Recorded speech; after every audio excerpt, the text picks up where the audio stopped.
আচ্ছা আৰু এনে কোৱা মানুহৰ মুখে মুখে প্ৰচলন হৈ থাকে যে আমি যেতিয়া ধৰক যেনেকৈ বহি আছোঁ চকীত আগৰ দিনতে মানুহ বহি থকা জেগাতে মানে মানুহ মানে বহা জেগাত আঠা লগাই দিছিলে সেইটো কিমান দূৰ সত্য এইবিলাক কথা সেইটো আছে সেইটো এতিয়া মই আজি এনেকুৱা এখন ঠাইত আছোঁ ঠাইখনৰ নাম শুনিলে আপোনালোকৰ মনত বহুত প্ৰশ্ন আহিব আৰু সেই ঠাইখন হৈছে যাদুৰ নগৰী মায়ং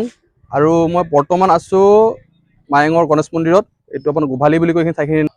ভিতৰলৈকে গৈ দেখুৱা মন্দিৰৰ কি আছে পৰিৱেশ অকণমান দেখুৱাওঁ আহিব আপোনালোকৰ ইয়াতে ধুনীয়া পৰিৱেশ এটা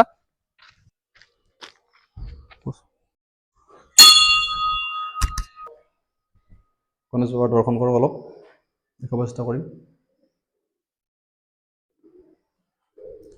ইয়াৰ পৰা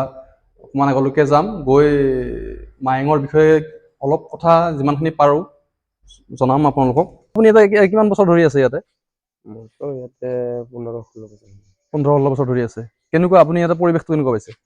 পৰিৱেশটো তেনে ভালেই পাইছোঁ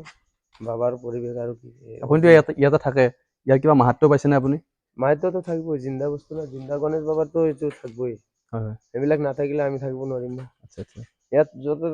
যিহেতু বাবাজী থাকিবও নোৱাৰে হয় হয় মইতো এই 5 মাহৰ কাৰণে গুচি গৈছিলোঁ দুনিয়াৰ বাবাজী আহি 4-5টা বাবাজী আহি উল্টা ফেৰি গুচি গ'ল কিন্তু মই আকৌ আহিব লগা হ'ল কিহৰ কাৰণে মাহাত্ম্য আছে কাৰণে আহিব লগা হ'ল আৰু মাহাত্ম্য নহ'লেতো আহিব নালাগে এইবিলাক আৰু কিমান মন্দিৰ আছে আমাৰ কাছকিলা শিৱ মন্দিৰ হয় তাৰপিছত নৰসিংহ মন্দিৰ কেঁচাকাইটি থান মহামায়া থান আছে এইবিলাক হ'ল জিন্দা বস্তু বাবা তুমি অৰিজিনেল খেলা দেখিব খুজিলে ৰাতি উজাগৰি কৰিব লাগিব তেতিয়া তুমি মাৰ খেলাটো পাবা বাবাৰ খেলাটো পাবা নিশ্চয় আপুনি এইবিলাক মানে পাইছে অৰিজিনেল এইটো নিজৰাটো কি বুলি আছে এই নিজৰাটো ইয়াতে 7টা মায়ে গা ধুৱে 7টা মায়ে গা ধুই এইফালে উঠে ৰাস্তা দি চাকিৰ নিচিনা পৰিবৰ নিচিনা আপুনি দেখা পাইছে এইবিলাক অৰিজিনেল এইবিলাক নিজৰ চকুৰে দেখা পাইছে আৰু বাবাটো ঘূৰিয়ে থাকে স্বয়ং ৰূপ লৈ হয় এনে আপুনি তন্ত্ৰ মন্ত্ৰৰ বিষয়ে কিবা জানে নেকি এইবিলাক তন্ত্ৰ মন্ত্ৰ বাবা আছে গণেশ বাবাৰ ইয়াত তন্ত্ৰ মন্ত্ৰ নাখাটে বাবা আচ্ছা মানে কি হৈছে মায়ংটো আমাৰ যাদুৰ যাদু এইফালে আছে মায়ঙত ৰজা মায়ঙত তুমি যাবা সেইফালে আছে আচ্ছা তন্ত্ৰ মন্ত্ৰ কিবা খেলা খেলিছে আমাৰ ইয়াত সেইটো নাই পাহাৰখন ইমান ধুনীয়া পৰিৱেশটো এবাৰ দেখুৱালে ভাল লাগিব এইখিনিও দেখুৱাই দিয়া এবাৰ ধুনীয়া পৰিৱেশ এটা শিৱ মন্দিৰটো অকণমান দৰ্শন কৰাওঁ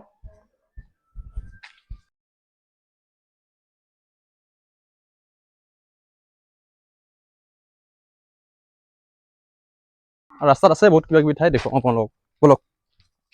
এছিয়াৰ সকলোতকৈ ডাঙৰ শিলালিপি আপোনালোক দেখুৱাবলৈ গৈ আছে ঠাইখনৰ নাম হৈছে আপোনালোকৰ বুঢ়া মায়ং মায়ঙৰ বুঢ়া মায়ং বুলি কয় এইখন আৰু এই শিলালিপিবিলাক ইয়াতে আপোনালোকক দেখুৱাম মই এতিয়া ইয়াতে ধুনীয়াকৈ এইবিলাক লিখা আছে কি কৰা আছে কি কৰা নাই ইয়াতে এই স্থানত গোটেইখিনি লিখি থোৱা আছে ইংৰাজীতো লিখা আছে অসমীয়াত লিখা আছে একদম মানে ধুনীয়া হৈছে কিন্তু এইবিলাক মেৰামতি কৰিব লগা হৈছে এই ওপৰে যদি এইবিলাক ধুনীয়াকৈ আকৌ সংৰক্ষণ কৰে বেছি ভাল লাগিব মানে একদম অকণমান ওচৰৰ পৰা দেখুৱাম একদম এছিয়াৰ ভিতৰত ডাঙৰ চবতকৈ শিলালিপি এইখন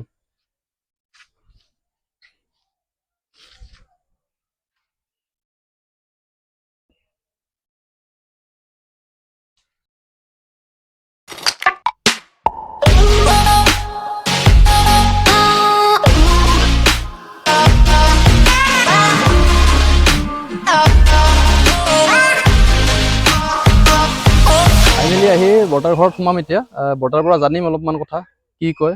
মায়ঙৰ বিষয়ে অলপ তেখেতৰ পৰা জানিম অলপ ভিতৰলৈকে যাওঁ যেতিয়া মানে আপোনাৰ গাড়ী চলা নাছিলে গাড়ী যেতিয়া আগত চলা নাছিলে একদম সৰু একদম লিৰিয়া বাট তেতিয়াৰ দিনৰ মায়ংখন কেনেকুৱা আছিল অলপ জনাব নেকি আপুনি তেতিয়া মায়ংখন অটব্য অৰণ্য আছিল মাজতে ইফালে আছিল ৰজামায়ং মাজত হাতীমূৰীয়া আৰু ৰজামায়ঙৰ সিটো মাথাই অৰণ্য আকৌ ইফালে হাতীমূৰীয়াৰ পৰা ইফালে অৰণ্য লুণমাটি আৰু কালখিলা পাৰৰ মাজৰ পৰা ওগুৰি আৰু আমাৰ সতিবিটি এনেকৈ এইখিনি জেগা অলপ মুকলি তাৰ পৰা এইফালে দক্ষিণ ফালে চব অৰণ্য আছিল আৰু এই অৰণ্যৰ মাজতে আৰু গাঁও 3-4খন গাঁও আছিল আৰু মায়ঙৰ বিষয়ে গোটেই সমগ্ৰ দেশতে জানে যে এখন যাদুৰ ঠাই তন্ত্ৰ মন্ত্ৰৰ ঠাই একদম ব্লেক মেজিক য'ত হয় তেতিয়াৰ দিনত তন্ত্ৰ মন্ত্ৰ কেনেকুৱা আছিলে মানে তেতিয়াৰ দিনতেতো আছিল তন্ত্ৰ মন্ত্ৰৰ মেইন বস্তুবিলাক তেতিয়াই তন্ত্ৰমন্ত্ৰবিলাক মেইন বস্তু আছিল হয় সেই বস্তুবিলাক সেই যিটো সময়ত এই অত্যন্ত প্ৰভাৱশালী আছিল সেই সময়ত এইবিলাক বস্তু বহুত প্ৰকট আছিল এতিয়া সেই আগৰ যিবিলাক শক্তি ক্ৰমান্বয়ে সেই বস্তুবিলাক এতিয়া কি নোহোৱা হৈ গৈ আছে নেকি এইবিলাক মানে এই শাস্ত্ৰত কৈ আছে শস্য টুটিব মৎস্য টুটিব টুটিব বৃষৰ গুটি বৰ বৰ মহন্তৰ বাক্য লৰিব লৰিব ধৰ্মৰ খুটি হয় বুজি পাইছেনে এনেকুৱা এটা যোজনা আছে গতিকে সেইবিলাক মানুহ সত্য মানুহ আছিল সত্যত চলিছিল এতিয়া কলিটো ধুনীয়াৰ পাপ প্ৰবঞ্চন আহিলে এইবিলাক শক্তি হ'ল ঐশ্বৰিক শক্তি মন্ত্ৰ শক্তিটো হ'ল ঐশ্বৰিক শক্তি এই ঐশ্বৰিক শক্তিটো অধৰ্মৰ সময়ত নাথাকে নহয় এতিয়া যোনে এতিয়াও কাৰোবাৰ হাতত আছে যোনে সৎ ভাবি দি চলি আছে তাৰ হাতত থকাখিনিয়ে কাম কৰি আছে যিবিলাকে পইচা বিচাৰিছে লালচত পৰিছে ইমান টকা লাগে সিমান টকা লাগে সেইবিলাকৰ কামবিলাক বেয়া হৈ গৈছে তেনেকৈ গুচি গ'ল আগত চাই অনা পইচা দিলি বহুত পইচা ধৰ এটা তাবিজ আনিব গ'ল এযোৰ তামোল পানে চাই অনা পইচাই দিলে যিহেতু তেতিয়া তাবিজটো দি দিলে সেই চাই অনাটোৱে বহুত মূল্য আছে আজি এতিয়া 400ৰ মূল্য এটা 4 অনাৰ আছিল মই এনেকুৱা কিছুমান কথা মই শুনিছোঁ যিটো খৰুৱাৰ পাত যে খৰুৱাৰ পাতেৰে মানে মাছ বনাই মানুহে খুৱাইছিল বা খাইছিল তেনেকুৱা কিবা শুনিছোঁ এনেকুৱা হয়নে সেইবিলাক হয়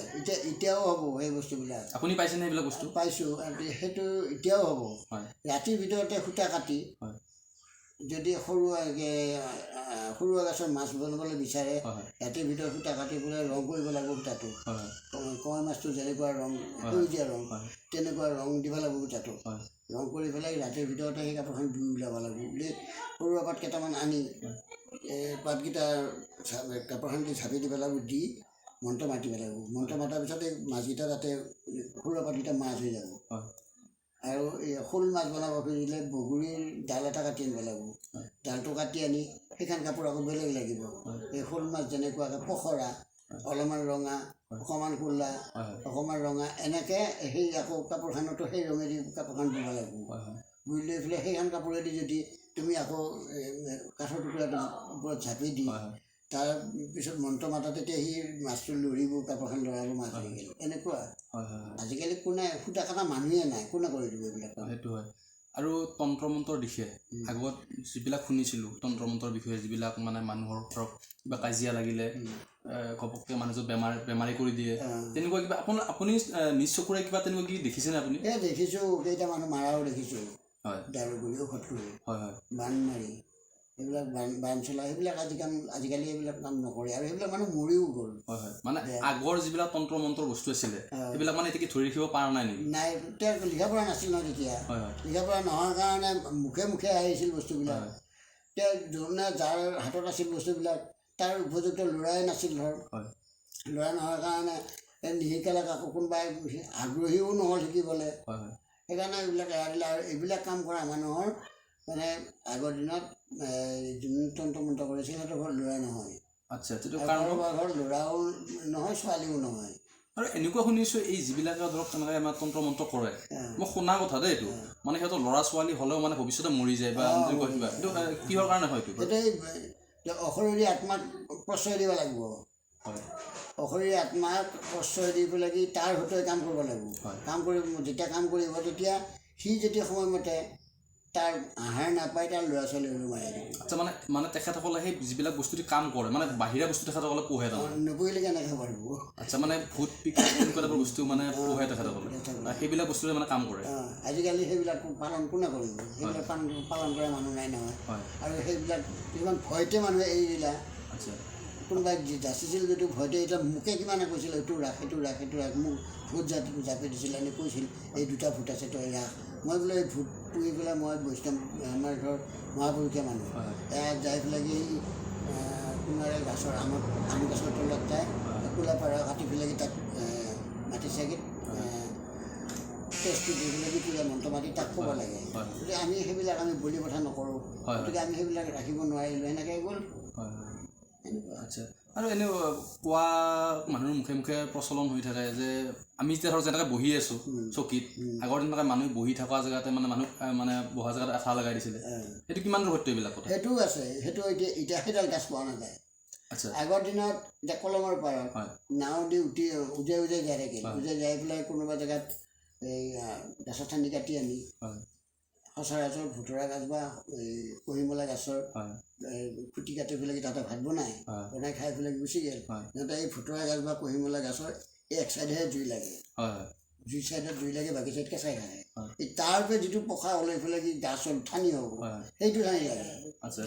মানে সেই তেতিয়া মানে সেই বস্তুটো পালে মানে কি মানুহ যেতিয়া বহে তাৰ আঠা লাগি যায় মানে তাত উঠিব নোৱাৰে উঠিলে লাগিব সেইটো বস্তুৰ লগত সেই ঠানিটো আনি ৰ'দত শুকাই ধুনীয়াকৈ থৈ দিব লাগে সেইডাল আনি পেলাই মন্ত্ৰটো মাতি এইডাল ফেঞ্চাৰ মই বহিম নহয় তোমাক দিম আৰু ফেঞ্চাৰ এই চিয়াৰখনৰ তলত এনেকৈ ঠুকুৰাই দিব লাগিব 3বাৰ মন্ত্ৰটো ঠুকুৰাই পেলাই তোমাক দিলে চিয়াৰখন দিয়াৰ পিছত তোমাৰ টিকাত লাগি ধৰিলে তুমি আৰু ধৰ উঠি যাব নোৱাৰা উঠি গ'লে চিয়াৰখন লাগি যাব তোমাৰ টিকাত তেনেকুৱা আৰু আপুনিতো কিবা শিকিছে নিশ্চয় তন্ত্ৰ মন্ত্ৰৰ বিষয়ে নিশিকাকৈ মাৰাই আহি আছে হয় আপোনাৰ তাত বহুত মানুহ আহি থাকে মানুহ থাকে প্ৰায় সচৰাচৰ মই যেতিয়া আহোঁ বা আহিলে আপোনাৰ ওচৰত মানুহ আহিয়ে থাকে চোৱা চিতাও কৰে নে আপুনি কি জানে আপুনি নিজে কি জানো বুলি ক'লে কি বিষয় ধৰক আপুনি জানে বহুত বিষয় জানো সেইটো কথা মই ক'ব নোৱাৰিম ইমান বিষয় জানো বিশেষকৈ বাচ্চা নহয় দিব পাৰি কোনোবা ছোৱালী গাভৰু হোৱা নাই 15-17 বছৰ তাৰ জানিব পাৰি কাৰোবাৰ বিয়া হোৱা নাই বহুত বয়স হ'ল তাৰ বিয়া বনাব পাৰি এনেকুৱা হৰেক কিছু কাম আছে কোনোবা অত্যন্ত বেমাৰী যিবিলাক বেমাৰী ডাক্তৰে ভাল কৰিব নোৱাৰে সেইবিলাক বেমাৰীয়ে কবিৰাজ বিচাৰে তেতিয়া আহিলে ভাল এড্ৰেছটো অলপ জনাই দিব মোৰ নামটো হ'ল প্ৰবীণ শইকীয়া গাঁওখনৰ নাম হ'ল ওগুৰি মায়ং ওগুৰি বহুত কেইখন আছে কিন্তু ওগুৰি মায়ং ওগুৰি বুলি ক'লে আমাৰ গাঁওখনক বুজায় পোষ্ট অফিচ ৰজা মায়ং